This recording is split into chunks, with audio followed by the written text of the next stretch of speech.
আসসালামু আলাইকুম রহমতুল্লাহ। প্রিয় দর্শক, কেমন আছেন? আশা করি ভালো আছেন। প্রিয় দর্শক, 6 জেলায় নতুন ডিসি বিস্তারিত জেনে নিই আমাদের সময়ের মাধ্যমে। প্রিয় দর্শক, দেশের 6 জেলা পটুয়াখালী, কুষ্টিয়া, কুড়িগ্রাম, মেহেরপুর, নেত্রকোনা, খুলনা জেলা প্রশাসক ডিসি নিয়োগ দিয়েছে সরকার। আজ সোমবার এ সংক্রান্ত প্রজ্ঞাপন জারি করেছে জনপ্রশাসন মন্ত্রণালয়। প্রজ্ঞাপন অনুযায়ী পরিবেশ, বন ও জলবায়ু পরিবর্তন মন্ত্রণালয়ের উপসচিব ডক্টর মোহাম্মদ শহীদ হোসেন চৌধুরীকে পটুয়াখালী ডিসি, পটুয়াখালী ডিসি আবু হাসানাত মোহাম্মদ আরিফিনকে কুষ্টিয়ার দায়িত্ব দেওয়া হয়েছে।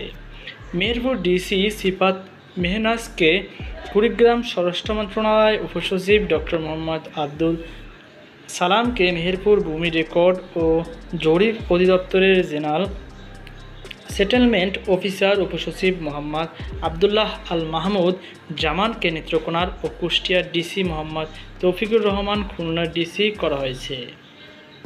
তো প্রিয় দর্শক, এই ছিল আমাদের সর্বশেষ আপডেট। সকল বাধা থাকুন আজকে পর্যন্তই। আল্লাহ হাফিজ।